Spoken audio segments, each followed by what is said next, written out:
श्री शिवाय नमस्तुभ्यम। हर हर महादेव। इस चैनल पर हम आपको गुरुजी पंडित प्रदीप मिश्रा जी के द्वारा बताए गए उपाय आसान भाषा में समझाने का प्रयास करते हैं। 13 जनवरी पौष माह का अंतिम दिन है। इसके साथ ही सोमवार का दिन पड़ रहा है और पौषी पूर्णिमा पड़ रही है।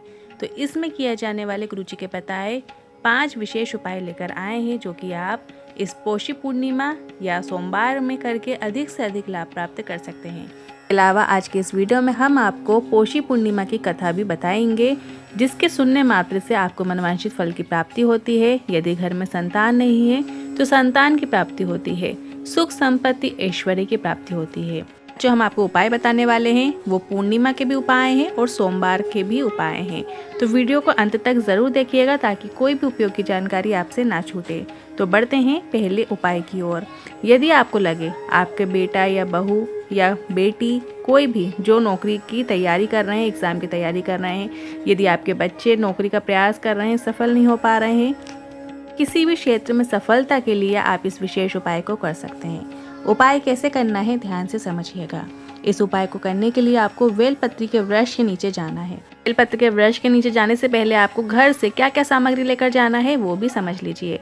घर से आपको 1 कलश जल लेकर जाना है, 5 बेलपत्र लेकर जाना है, 1 घी का दिया लेकर जाना है, थोड़े से अक्षत, थोड़े से फूल, थोड़े से चावल या जो सामग्री आप पूजन के लिए रखते हैं वो सामग्री आप लेकर जा सकते हैं। या नहीं तो आप सिर्फ 5 बेलपत्र अति आवश्यक है, आपको 5 बेलपत्र घर से लेकर जानी है। क्योंकि दिन सोमवार का है, आपको बेलपत्र के वृक्ष से ही बेलपत्र नहीं तोड़ना है सोमवार के दिन, क्योंकि बेलपत्र नहीं तोड़ी जाती, ना ही पूर्णिमा के दिन बेलपत्र तोड़ी जाती है। तो कल पूर्णिमा का दिन भी है, मतलब पौषी पूर्णिमा का दिन भी पड़ रहा है 13 जनवरी को, और सोमवार का दिन भी है। तो इस दिन आप भूल कर भी बेलपत्र ना तोड़ें। फिर आप जब बेलपत्र के वृक्ष के नीचे जाएंगे तो सबसे पहले जो बेलपत्र के नीचे आप जहाँ बैठेंगे, जहाँ पूजा करेंगे, वहाँ पर आपको थोड़ी साफ सफाई कर देनी है। अपने हाथ से थोड़ा झाड़ू लगा देना है, थोड़ी सी साफ सफाई कर देना है, और इसके बाद आपको बेलपत्री के वृक्ष के नीचे ही पार्थिव शिवलिंग का निर्माण करना है। बेलपत्री के वृक्ष के नीचे ही जो मिट्टी रहती है उसको अपने हाथों से थोड़ी सी खोद लीजिए, और वही मिट्टी थोड़ी सी आपको चाहिए होगी। छोटा से ही आपको शिवलिंग बनाना है, बड़ा नहीं बनाना है। छोटा सा आपको पार्थिव शिवलिंग बना लेना है। आपने जो जल कलश लेकर गए आप उसी जल का थोड़ा सा छिंटर मार सकते हैं, तो उससे आपको पार्थिव शिवलिंग का निर्माण कर लेना है। छोटा सा प्यारा सा सुंदर सा आपको शिवलिंग बना लेना है। अब इसके बाद गुरुजी ने बताया है पार्थिव शिवलिंग की आपको पूजा करनी है। तो पूजा में सबसे विशेष चीज़ होती है एक घी का दिया। तो आपको एक घी का दिया लगा देना है, और इसके बाद थोड़ा सा जल छिंटन कर दीजिए। थोड़ा सा अक्षत आप चढ़ा सकते हैं, अष्टगंध चंदन थोड़ा सा चढ़ा सकते हैं, और 5 बेलपत्र जो गुरुजी ने मेन बताई है कि आपको 5 बेलपत्र तो चढ़ाना ही है। 5 बेलपत्र आपको चढ़ा देना है। 5 बेलपत्र आप ऐसे लीजिएगा जो कहीं से भी खंडित ना हो, और साथ में जो 5 बेलपत्र के जो पीछे के डंठल होते हैं वो लगे नहीं रहने चाहिए, आप उनको तोड़ लीजिएगा। डंठल तोड़ कर ही बेलपत्र चढ़ाई जाती है। आप देख लीजिएगा कहीं से टूटी ना हो, खंडित ना हो। इस टाइप की 5 बेलपत्र अपनी कामना करते हुए आपको उसी पार्थिव शिवलिंग के ऊपर आपको अर्पित कर देना है। श्री शिवाय नमस्तुभ्यम बोलते हुए आपको अर्पित कर देना है। जब आप 5 बेलपत्र अर्पित करेंगे तब आपको कामना कर लेना है कि मेरे घर के इस सदस्य की नौकरी लग जाए। तो इसका फल मिलता ज़रूर है। या आप स्वयं की नौकरी के लिए इस उपाय को कर रहे हैं तो आप अपनी नौकरी के लिए कामना कर लें, या किसी क्षेत्र में आप सफलता चाहते हैं तो उस क्षेत्र में सफलता की आप कामना कर लें। ये विशेष उपाय आप किसी भी सोमवार के दिन कर सकते हैं। 13 जनवरी के दिन पौषी पूर्णिमा का दिन भी है और सोमवार का दिन भी है। दो चीज़ विशेष हैं, तो आप इस दिन करेंगे तो आपको विशेष लाभ देखने को मिलेगा। अब बढ़ते हैं अगले दूसरे उपाय की ओर। ये उपाय उन लोगों के लिए है जो बहुत मेहनत करते हैं, बहुत प्रयास करते हैं, पर उनके जीवन में उन्हें उन्नति देखने को नहीं मिलती है। उनके जीवन में दुख हटता ही नहीं है। बहुत प्रयास करते हैं पर दुख है, तकलीफ, कष्ट चलते ही रहते हैं। तो इसे दूर करने के लिए आप इस 13 जनवरी के दिन, सोमवार के दिन, पौषी पूर्णिमा के दिन इस विशेष उपाय को कर सकते हैं। उपाय बहुत ही सरल और आसान है, आप ध्यान से समझिएगा। सोमवार के दिन सुबह के समय आपको शिवालय जाना है। अब शिवालय आपको क्या लेकर जाना है आप ध्यान से समझिएगा। आपको ज़्यादा कुछ नहीं करना है, सिर्फ एक तांबे के कलश में जल भर लेना है। आपका जो रसोई घर है, पानी का स्थान है जहाँ, वहीं से आपको पानी लेना है, और घर से ही आपको 1 लोटा जल लेकर शिवालय पहुँच जाना है। जब आप शिवालय जाएं तो जो शिवालय की देहरी होती है आपको उसमें चरण भूल कर भी नहीं रखना है, आपको लाग कर जाइएगा। मतलब जो देहरी होती है वहाँ पर हमें हमेशा नमन करना चाहिए और भूल कर भी वहाँ पर पैर नहीं रखना चाहिए। इस बात का भी आपको ध्यान रखना है। बस आपको शिवलिंग के सामने पहुँच जाना है। उत्तरी मुख होकर एक कलश जल आपको जो आप लेकर गए हो श्री शिवाय नमस्ते बम बोलते हुए अर्पित कर देना है। या गुरुजी ने जो तरीका बताया उस तरीके से भी आप जल अर्पित कर सकते हैं। जैसे पहले गणेश जी के स्थान पर जल अर्पित करें, फिर कार्तिकेय जी मतलब जो जलाधारी में लेफ्ट साइड में कार्तिकेय जी का स्थान है वहाँ पर अर्पित करें, फिर बीच में जो अशोक सुंदरी माता का स्थान है वहाँ अर्पित करें, फिर जो गोल कटी भाग है माता पार्वती के हस्त कमल है वहाँ अर्पित करें और अंत में पूरा जल आपको शिवलिंग के ऊपर अर्पित कर देना है। इस तरीके से भी आप जल अर्पित कर सकते हैं या आप डायरेक्ट शिवलिंग पर श्री शिवाय नमस्ते बम बोलते हुए जल अर्पित कर लें। थोड़ा सा जल झेल कर आपको ज़रूर लाना है, खाली लोटा आपको घर नहीं लाना है। इसके बाद दोपहर में मतलब 12 बजे के बाद आपको वेलपत्री के वृक्ष के नीचे जाना है। वेलपत्री के वृक्ष के नीचे अब आपको घर से एक चावल का दाना ही लेकर जाना है सिर्फ। बस वो जब चावल का दाना आप घर से लेकर जाएंगे टूटा हुआ नहीं होना चाहिए, पूर्ण रूप से चावल का दाना बना हुआ होना चाहिए, मतलब सेगा चावल का दाना आपको लेना है। और वो चावल का दाना आपको वेलपत्री के वृक्ष के नीचे अपनी उन्नति के लिए अर्पित कर देना है, श्री शिवाय नमस्ते बम बोलना है। इसके बाद उस बेलपत्री के वृक्ष की आपको परिक्रमा करना है। अब आप अपनी इच्छा के अनुसार 7 परिक्रमा कर सकते हैं, 11 परिक्रमा कर सकते हैं या 21 परिक्रमा या 51 परिक्रमा आप बेलपत्री के वृक्ष की कर सकते हैं। जितनी आपको अच्छे से बन सके, आसानी से हो सके तो आप उतनी परिक्रमा बेलपत्री के वृक्ष की ले लें। श्री शिवाय नमस्ते बम बोलते हुए आपको परिक्रमा करना है। और परिक्रमा जब आपकी पूर्ण हो जाए इसके बाद आपको श्री शिवाय नमस्ते बम बोलते हुए झोली पसार के निवेदन करना है, अपनी उन्नति की कामना करना है। वेलपत्री के वृक्ष के नीचे श्री शिवाय नमस्ते भी हम जो व्यक्ति बोल देता है उसे 12 ज्योतिर्लिंग के दर्शन का फल प्राप्त हो जाता है। मात्र वेलपत्री के वृक्ष की छाया ही उसके सर पे पड़ जाती है, उसी से उसे 12 ज्योतिर्लिंग के दर्शन का फल प्राप्त हो जाता है। परिक्रमा करने वाली बात आती है तो पहले भी जैसे हमने ये उपाय बता चुके हैं, तो कई लोगों की कमेंट आती है कि क्या हम अपने घर के जो गमला होता है बेलपत्री का उसकी हम परिक्रमा कर सकते हैं क्या? तो ऐसा नहीं करना है। गुरुजी ने बेलपत्री का वृक्ष बताया है।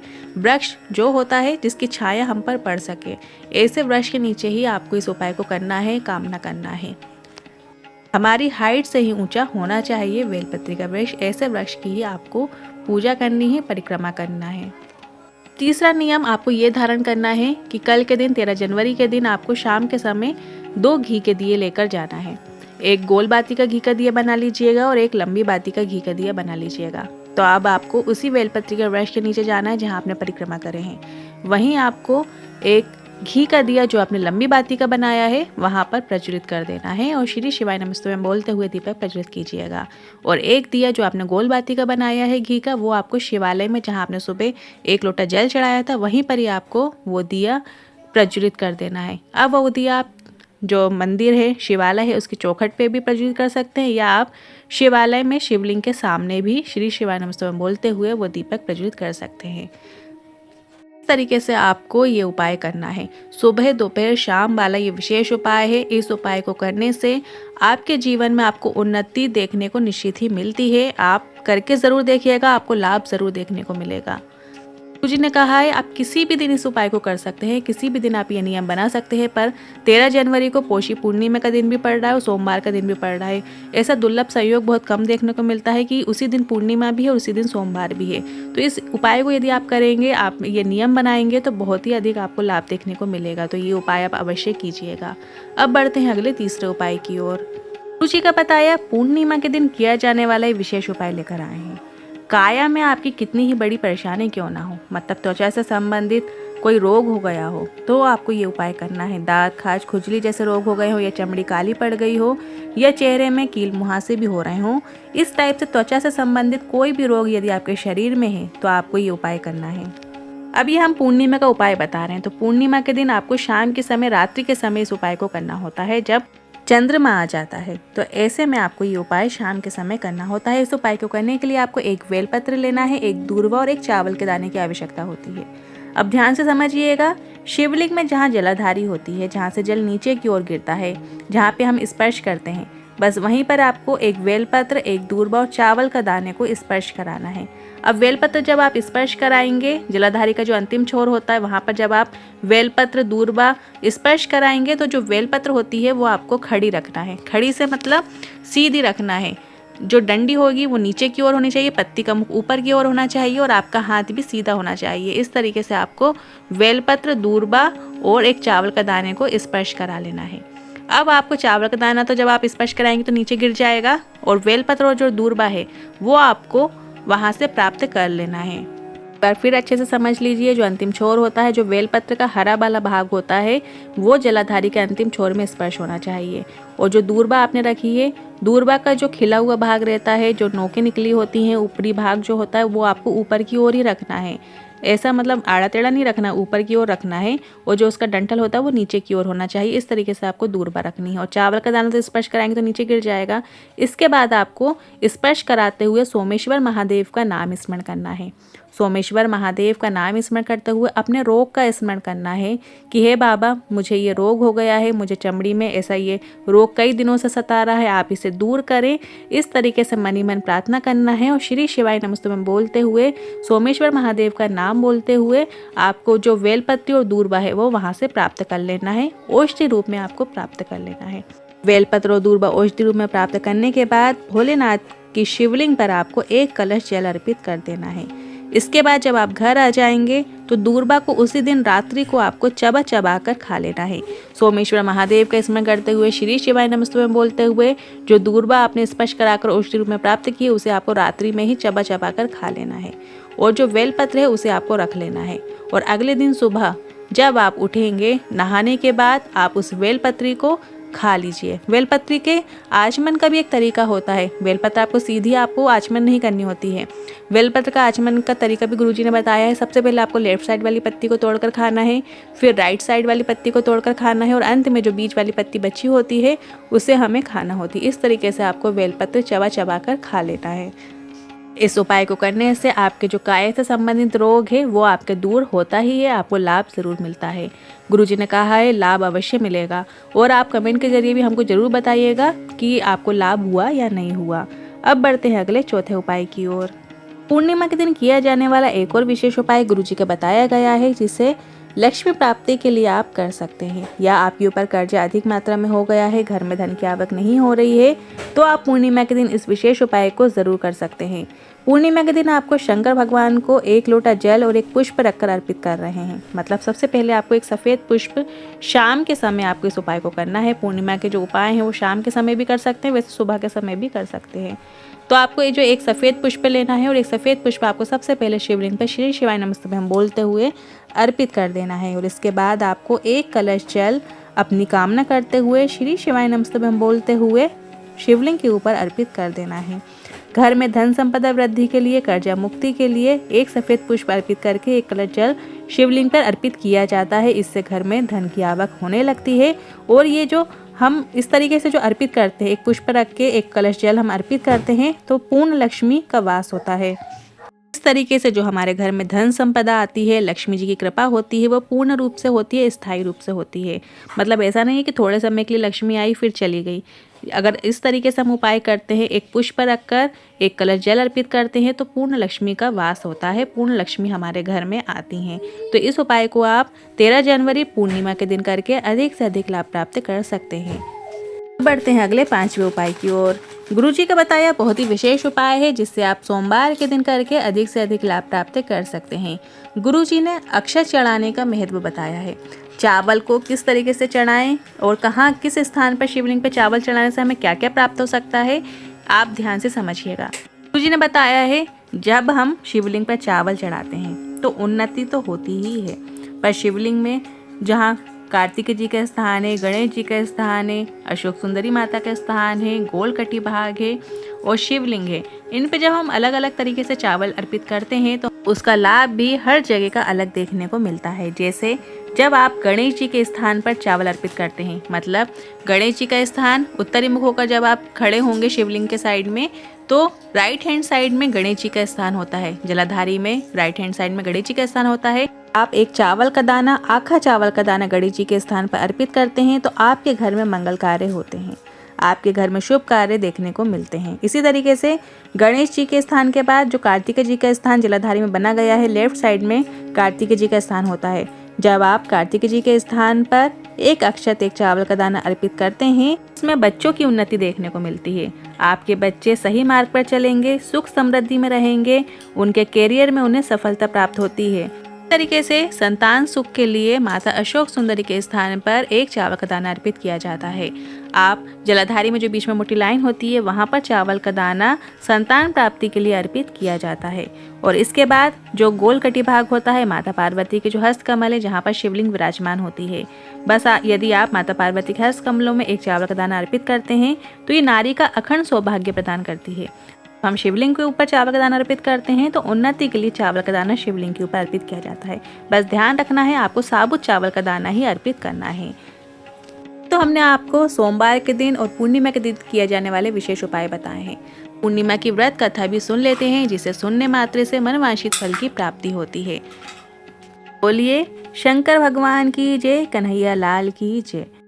द्वापर युग में एक समय की बात है कि यशोदा जी ने कृष्ण जी से कहा, हे कृष्ण, तुम सारे संसार के उत्पन्न करता, पोषक तथा उसके संहार करता हो। आज कोई ऐसा व्रत मुझसे कहो जिसके करने से मृत्यु लोक में स्त्रियों को विधवा होने का भय ना रहे तथा यह व्रत सभी मनुष्यों की कामनाओं को पूर्ण करने वाला हो। श्री कृष्ण कहने लगे, हे माता, तुमने बहुत अति प्रश्न सुंदर किया है। मैं तुमसे ऐसे ही व्रत को सविस्तार कहता हूँ। सौभाग्य की प्राप्ति के लिए स्त्रियों को 32 पूर्णमासियों का व्रत करना चाहिए। इस व्रत के करने से स्त्रियों को सौभाग्य संपत्ति मिलती है। यह व्रत अचल सौभाग्य देने वाला एवं भगवान शिव के प्रति मनुष्य मात्र की भक्ति को बढ़ाने वाला है। यशोदा जी कहने लगी, हे कृष्ण, सर्वप्रथम इस व्रत को मृत्युलोक में किसने किया था, इसके विषय में भी विस्तार पूर्वक मुझसे कहो। श्री कृष्ण जी कहने लगे कि इस भूमंडल पर एक अत्यंत प्रसिद्ध राजा चंद्रहास से पालित अनेक प्रकार के रत्नों से परिपूर्ण कातिका नाम की एक नगरी थी। वहां पर धनेश्वर नाम का एक ब्राह्मण था और उसकी स्त्री अति सुशीला रूपवती थी। दोनों ही उस नगरी में बड़े प्रेम के साथ रहते थे। घर में धन धान्य आदि की कोई कमी नहीं थी। उनको एक बड़ा दुख था कि उनकी कोई संतान नहीं थी। वह इस दुख से बहुत अत्यंत दुखी रहते थे। एक समय एक बड़ा तपस्वी योगी उस नगरी में आया। वह योगी उस ब्राह्मण के घर को छोड़कर अन्य सब घरों से भिक्षा लाकर भोजन किया करता था, तो रूपवती से वह भिक्षा नहीं लिया करता था। उस योगी ने एक दिन रूपवती से भिक्षा ना लेकर किसी अन्य घर से भिक्षा लेकर गंगा किनारे जाकर भिक्षान्न को प्रेम पूर्वक खा रहा था कि धनेश्वर ने योगी का यह सब कार्य किसी प्रकार से देख लिया। वह अपनी भिक्षा के अनादर से दुखी होकर धनेश्वर योगी से बोला, हे महात्मन, आप सब घरों से भिक्षा लेते हैं परंतु मेरे घर से कभी भिक्षा नहीं लेते, इसका कारण क्या है? योगी ने कहा कि निसंतान के घर की भीख पतितों के अन्न के तुल्य होती है और जो पतितों का अन्न खाता है वह भी पतित हो जाता है। चूंकि तुम निसंतान हो, अतः पतित हो जाने के भय से मैं तुम्हारे घर की भिक्षा नहीं लेता हूँ। धनेश्वर यह बात सुनकर अपने मन में बहुत दुखी हुआ और हाथ जोड़कर योगी के पैरों पर गिर पड़ा तथा आर्त भाव से कहने लगा, हे महाराज, यदि ऐसा है तो आप मुझको पुत्र प्राप्ति का उपाय बताइए, संतान प्राप्ति का उपाय बताइए। आप सर्वज्ञ हैं, मुझ पर अवश्य ही ये कृपा कीजिए। धन की मेरे घर में कोई कमी नहीं है, परंतु मैं पुत्र ना होने के कारण अत्यंत दुखी हूँ। आप मेरे इस दुख का हरण करें, आप सामर्थ्यवान हैं। यह सुनकर योगी कहने लगे, हे ब्राह्मण, तुम चंडी की आराधना करो। घर आकर उसने अपनी स्त्री से सब वृत्तांत कहा और स्वयं तप के निमित्त वन में चला गया। वन में जाकर उसने चंडी की उपासना की और उपवास किया। चंडी ने 16वें दिन उसको स्वप्न में दर्शन दिया और कहा, हे धनेश्वर, जा, तेरे पुत्र होगा, परंतु वह 16 वर्ष की आयु में ही मृत्यु को प्राप्त हो जाएगा। यदि तुम दोनों स्त्री पुरुष मिलकर 32 पूर्णमासियों का विधि पूर्वक व्रत करोगे तो वह दीर्घायु होगा। जितनी तुम्हारी सामर्थ्य हो, आटे के दिए बनाकर शिव जी का पूजन करना, परंतु पूर्णमासी को 32 हो जाने चाहिए। प्रातः काल होने पर इस स्थान के समीप ही तुम्हें एक आम का वृक्ष दिखाई देगा। उस पर तुम चढ़कर एक फल तोड़कर शीघ्र अपने घर चले जाना। अपनी स्त्री से सब वृत्तांत कहना। ऋतु स्नान के पश्चात वह स्वच्छ होकर श्री शंकर जी का ध्यान करके उस फल को खा लेगी, तब शंकर भगवान की कृपा से उसको गर्भ हो जाएगा। जब वह ब्राह्मण प्रातःकाल उठा तो उसने उस स्थान के पास एक आम का वृक्ष देखा जिस पर एक अत्यंत सुंदर आम का फल लगा हुआ था। उस ब्राह्मण ने उस आम के वृक्ष पर चढ़कर उस फल को तोड़ने का प्रयत्न किया, परंतु वृक्ष पर कई बार प्रयत्न करने पर भी वह न चढ़ पाया। तब तो उस ब्राह्मण को बहुत चिंता हुई और विघ्न विनाशक श्री गणेश जी की वंदना करने लगा। हे दयानिधे, अपने भक्तों के विघ्नों का नाश करके उनके मंगल कार्य को करने वाले, दुष्टों का नाश करने वाले, रिद्धि सिद्धि को देने वाले, आप मुझ पर कृपा करके इतना बल दें कि मैं अपने मनोरथ को पूर्ण कर सकूं। इस प्रकार गणेश जी की प्रार्थना करने पर उनकी कृपा से धनेश्वर वृक्ष पर चढ़ गया और उसने एक अति सुंदर आम का फल देखा। उसने विचार किया कि जो वरदान से फल मिला था वह यह है और कोई फल दिखाई नहीं देता। उस धनेश्वर ब्राह्मण ने जल्दी से उस फल को तोड़कर अपनी स्त्री को लाकर दिया और उसकी स्त्री ने अपने पति के कथानुसार उस फल को खा लिया और वह गर्भवती हो गई। देवी जी की असीम कृपा से उसे एक अत्यंत सुंदर पुत्र उत्पन्न हुआ, जिसका नाम उन्होंने देवीदास रखा। माता पिता के हर्ष शोक के साथ वह बालक शुक्ल पक्ष के चंद्रमा की भांति अपने पिता के घर में बढ़ने लगा। भवानी की कृपा से वह बालक बहुत ही सुंदर, सुशील और विद्या पढ़ने में बहुत ही निपुण हो गया। दुर्गा जी की आज्ञानुसार उसकी माता ने 32 पूर्णिमासी का व्रत रखना प्रारंभ कर दिया था, जिससे उसका पुत्र बड़ी आयु वाला हो जाए। 16वां वर्ष लगते ही देवीदास के माता पिता को बड़ी चिंता हो गई कि कहीं उनके पुत्र की इस वर्ष में मृत्यु ना हो जाए। इसलिए उन्होंने अपने मन में विचार किया कि यदि यह दुर्घटना उनके सामने हो गई तो वो उसे कैसे सहन कर सकेंगे। अस्तु उन्होंने देवीदास के मामा को बुलाया और कहा कि हमारी इच्छा है कि देवीदास 1 वर्ष तक काशी में जाकर विद्या अध्ययन करे और उसको अकेला कभी नहीं छोड़ना। इसलिए साथ में तुम चले जाओ और 1 वर्ष के पश्चात इसको वापस लौटा लाना। सब प्रबंध करके उसके माता पिता ने काशी जाने के लिए देवीदास को एक घोड़े पर बैठाकर उसके मामा को उसके साथ कर दिया, किंतु यह बात उसके मामा या किसी को नहीं पता थी।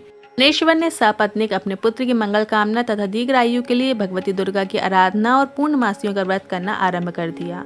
इस प्रकार बराबर 32 पूर्णमासी का व्रत पूरा किया। कुछ समय पश्चात एक दिन वह दोनों मामा और भांजा मार्ग में रात्रि बिताने के लिए किसी ग्राम में ठहरे हुए थे।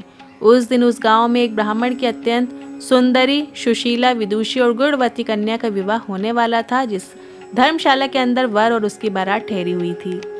उसी धर्मशाला में देवीदास और उसके मामा भी ठहरे हुए थे। संयोगवश कन्या को तेल आदि चढ़ाकर मंडप आदि का कृत्य किया गया।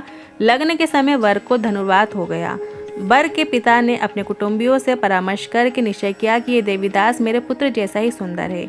चूंकि उनका पुत्र बीमार हो गया था तो वो बारात में लेकर नहीं जा पा रहे थे, तो मैं इसके साथ ही उसकी लग्न करा देता हूँ और बाद में विवाह के अन्य कार्य भी मेरे लड़के के साथ हो जाएंगे। ऐसा सोचकर देवीदास के मामा से जाकर बोला कि तुम थोड़ी देर के लिए अपने भांजे को हमें दे दो, जिससे विवाह के लग्न का सब कृत्य सुचारू रूप से हो सके। तब उसका मामा कहने लगा कि जो कुछ भी आदि कन्यादान के समय आपको प्राप्त होगा वो हमें दे दिया जाए, तो मेरा भांजा इस बारात का दूल्हा बन जाएगा। यह बात वर के पिता ने स्वीकार कर ली। के पिता ने यह बात स्वीकार कर लेने पर उसने अपना भांजा वर बनने के लिए भेज दिया और उसके साथ वह सब विवाह कार्य रात्रि में विधि पूर्वक संपन्न हो गया। पत्नी के साथ वह भोजन ना कर सका और उसने अपने मन में सोचने लगा कि ना जाने ये कैसी स्त्री होगी। वह एकांत में इसी सोच में गर्म निश्वास छोड़ने लगा तथा उसकी आंखों में आंसू भी आ गए। तब वधू ने पूछा कि क्या बात है, आप इतने उदासीन व दुखी क्यों हो रहे हैं। तब उसने सब बातें जो वर के पिता व उनके मामा के बीच में हुई थी वो उसको बतला दी। तब कन्या कहने लगी कि ये ब्रह्मा विवाह के विपरीत कैसे हो सकते हैं। देव, ब्राह्मण और अग्नि के सामने मैंने आपको ही अपना पति बनाया है, इसलिए आप ही मेरे पति हैं, मैं आपकी ही पत्नी रहूंगी, किसी अन्य की कदापि नहीं। तब देवीदास ने कहा ऐसा मत करिए, क्योंकि मेरी आयु बहुत थोड़ी है। मेरे पश्चात आपका क्या होगा, आपकी क्या गति होगी, बातों को अच्छी तरह विचार कर लो। परंतु वह दृढ़ विचार वाली थी। बोली कि जो आपकी गति होगी वह मेरी गति होगी। हे स्वामी, आप उठिए और भोजन करिए, आप निश्चय ही भूखे होंगे। इसके बाद देवीदास और उसकी पत्नी दोनों ने भोजन किया तथा शेष रात्रि वे सोते रहे। प्रातःकाल देवीदास ने अपनी पत्नी को 3 नगों से जड़ी हुई एक अंगूठी दी, एक रुमाल दिया और बोला, हे प्रिय, इसे लो और संकेत समझकर स्थिर चित्त हो जाओ। मेरा मरण और जीवन जानने के लिए एक पुष्प वाटिका बना लो, उसमें सुगंधि वाली एक नव मल्लिका लगा लो, उसको प्रतिदिन जल से सींचा करो और आनंद के साथ खेलो कूदो तथा उत्सव मनाओ। जिस समय और जिस दिन मेरा प्राणांत होगा ये फूल सूख जाएंगे और जब ये फिर हरे हो जाएं तो जान लेना कि मैं जीवित हूँ। यह बात निश्चय करके समझ लेना, इसमें कोई संशय नहीं है। यह समझाकर वह चला गया। प्रातःकाल होते ही वहाँ पर गाजे बाजे बजने लगे और जिस समय विवाह के कार्य समाप्त करने के लिए वर तथा सब बाराती मंडप में आए तो कन्या ने वर को भली प्रकार से देखकर अपने पिता से कहा कि यह मेरा पति नहीं है, मेरा पति वही है जिसके साथ रात्रि में मेरा पारिग्रहण हुआ था। इसके साथ मेरा विवाह नहीं हुआ है। यदि यह वही है तो बताए कि मैंने इसको क्या दिया। मधुपर्क और कन्यादान के समय जो मैंने भूषण आदि दिए थे उन्हें दिखाए तथा रात में मैंने क्या गुप्त बातें कही थी वह सब सुनाए। पिता ने उसके कथानुसार वर को बुलवाया। कन्या की यह सब बातें सुनकर वह कहने लगा कि मैं कुछ नहीं जानता। इसके पश्चात लज्जित होकर वह अपना समूह लेकर चला गया और सारी बारात भी अपमानित होकर वहां से लौट गई। भगवान श्री कृष्ण बोले, हे माता, इस प्रकार देवीदास काशी विद्या अध्ययन के लिए चला गया। जब कुछ समय बीत गया तो काल से प्रेरित होकर एक सर्प रात्रि के समय उसको डसने के लिए वहां पर आया। उस विषधर के प्रभाव से उसके शयन का स्थान चारों ओर से विष की ज्वाला से विषैला हो गया, परंतु व्रतराज के प्रभाव से उसको काटने ना पाया, क्योंकि उसकी माता ने पहले ही 32 पूर्णिमाओं का व्रत कर रखा था। इसके बाद मध्याह्न के समय स्वयं काल वहां पर आया और उसके शरीर से उसके प्राणों को निकालने का प्रयत्न करने लगा, जिससे वह मूर्छित होकर पृथ्वी पर गिर पड़ा। संयोगवश उसी समय पार्वती जी के साथ श्री शंकर जी वहां पर आ गए। उसको मूर्छित दशा में देखकर पार्वती जी ने भगवान शंकर से प्रार्थना की कि हे महाराज, इस बालक की माता ने पहले 32 पूर्णिमा का व्रत किया था, जिसके प्रभाव से हे भगवान आप इसको प्राण दान दें। भवानी के कहने पर भक्त वत्सल भगवान श्री शिव जी ने उसको प्राण दान दे दिए। इस व्रत के प्रभाव से काल को भी पीछे हटना पड़ा और देवीदास स्वस्थ होकर बैठ गया। उधर उसकी स्त्री उसके काल की प्रतीक्षा किया करती थी। जब उसने देखा कि उस पुष्प वाटिका में पत्र पुष्प कुछ भी नहीं रहे तो उसको अत्यंत आश्चर्य हुआ, और जब वह वैसे ही हरी भरी हो गई तो वह जान गई कि मेरा पति जो हैं वो जीवित हो गए हैं। यह देखकर वह बहुत प्रसन्न मन से अपने पिता से कहने लगी कि पिताजी, मेरे पति जीवित हैं, आप उनको ढूंढिए। जब 16वां वर्ष व्यतीत हो गया तो देवीदास भी अपने मामा के साथ काशी से चल दिया। इधर उसे ससुर उसको ढूंढने के लिए अपने घर से जाने ही वाले थे कि वह दोनों मामा भांजे वहां पर आ गए। उसको आया देखकर उसके ससुर बड़ी प्रसन्नता के साथ अपने घर में ले आए। उस समय नगर के निवासी भी वहां इकट्ठे हो गए और सब ने निश्चय किया कि अवश्य ही इसी बालक के साथ इस कन्या का विवाह हुआ था। उस बालक को जब कन्या ने देखा तो पहचान लिया और कहा कि ये तो वही है जो संकेत करके गया था। तदुपरांत सभी कहने लगे कि भला हुआ सो ये आ गया, और सब नगरवासियों ने आनंद मनाया। कुछ दिन बाद देवीदास अपनी पत्नी और मामा के साथ अपने ससुर के घर से बहुत सा उपहारादि लेकर अपने घर के लिए प्रस्थान किया। जब वह अपने गांव के निकट आ गया तो कई लोगों ने उसको देखकर उसके माता पिता को पहले से ही जाकर खबर दे दी कि तुम्हारा पुत्र देवीदास अपनी पत्नी और मामा के सहित आ रहा है। ऐसा समाचार सुनकर पहले तो उन्हें विश्वास ही नहीं हुआ, क्योंकि जब और लोगों ने भी आकर उनकी बात का समर्थन किया तो उनका बड़ा आश्चर्य हुआ। लेकिन थोड़ी देर में देवीदास ने आकर अपने माता पिता के चरणों में अपना सिर रखकर प्रणाम किया और उसकी पत्नी ने अपने सास ससुर के चरणों का स्पर्श किया तो माता पिता ने अपने पुत्र और पुत्रवधू को अपने हृदय से लगा लिया और दोनों की आंखों में प्रेमाश्रु बहने लगे। अपने पुत्र और पुत्रवधू के आने की खुशी में धनेश्वर ने बड़ा भारी उत्सव किया और ब्राह्मणों को भी बहुत सी दान दक्षिणा देकर प्रसन्न किया। श्री कृष्ण जी कहने लगे कि इस प्रकार धनेश्वर 32 पूर्णिमाओं के व्रत के प्रभाव से पुत्रवान हो गया। जो भी स्त्रियां इस व्रत को करती हैं वे जन्म जन्मांतर में वैधव्य के दुख नहीं भोगती, विधवा नहीं होती और सदैव सौभाग्यवती रहती हैं। यह मेरा वचन है, इसमें कोई संदेह नहीं मानना। यह व्रत पुत्र पौत्रों को देने वाला तथा संपूर्ण मनोकामनाओं को पूर्ण करने वाला है। 32 पूर्णिमाओं के व्रत करने से व्रती की सब इच्छाएं भगवान शिव की कृपा से पूर्ण हो जाती हैं। बोलिए शंकर भगवान की जय, माता पार्वती की जय, कृष्ण भगवान की जय। नमः पार्वते पते, हर हर महादेव। वीडियो में आप यहाँ तक हमारे साथ बने रहें तो आपका दिल से धन्यवाद। मैं बहुत आपकी आभारी हूँ जो आप यहाँ तक पूरा वीडियो आपने सुना है। कि आप कौन से टॉपिक पर वीडियो सुनना चाहते हैं, देखना चाहते हैं, वो भी आप कमेंट के जरिए हमसे पूछ सकते हैं। साथ ही आप किस उपाय की जानकारी चाहते हैं, किस उपाय को हम अच्छी तरीके से करके दिखाएं, वो उपाय भी आप कमेंट बॉक्स के जरिए हमें बता सकते हैं। हम उस उपाय को लेकर वीडियो अवश्य बनाएंगे। आज का वीडियो आपको थोड़ा भी उपयोगी लगा हो तो वीडियो को लाइक करके कमेंट बॉक्स में हर हर महादेव ज़रूर टाइप कीजिएगा। साथ ही हमने एक व्हाट्सएप चैनल बनाया है जिसमें हम रोजाना की विशेष तिथियों की जानकारी देते हैं, साथ ही हम रोचक कथाएँ भी उसमें बताते हैं। तो यदि आप हमारे व्हाट्सएप चैनल को ज्वाइन कर सकते हैं, जो कि एकदम फ्री है, जिसकी लिंक हमने कमेंट बॉक्स में पिन कर दी है। आप उस लिंक पर टच करके हमारे व्हाट्सएप चैनल को ज्वाइन कर सकते हैं, एकदम फ्री है। और अब गुरुजी की जो शिव महापुराण कथा आने वाली है, सभी को उसका इंतजार है कि वो कथा कब आने वाली है। 16 जनवरी से 22 जनवरी सूरत गुजरात में शिव महापुराण कथा होने वाली है, जिसका एड्रेस भी इस प्रकार है। वेदांत सिटी, खरवासा मंदिर के पास, टिंडोली रोड, सूरत। और ये जो शिव महापुराण कथा है, जिसे आप आस्था चैनल यूट्यूब के माध्यम से भी देख सकते हैं, जिसका समय दोपहर में 1 बजे से 4 बजे तक रहेगा। इसका कथा सार भी हम आपको वीडियो के माध्यम से बताएंगे। आज के वीडियो आपको कैसा लगा कमेंट के जरिए जरूर बताइएगा। हर हर महादेव, श्री शिवाय नमस्तुभ्यम।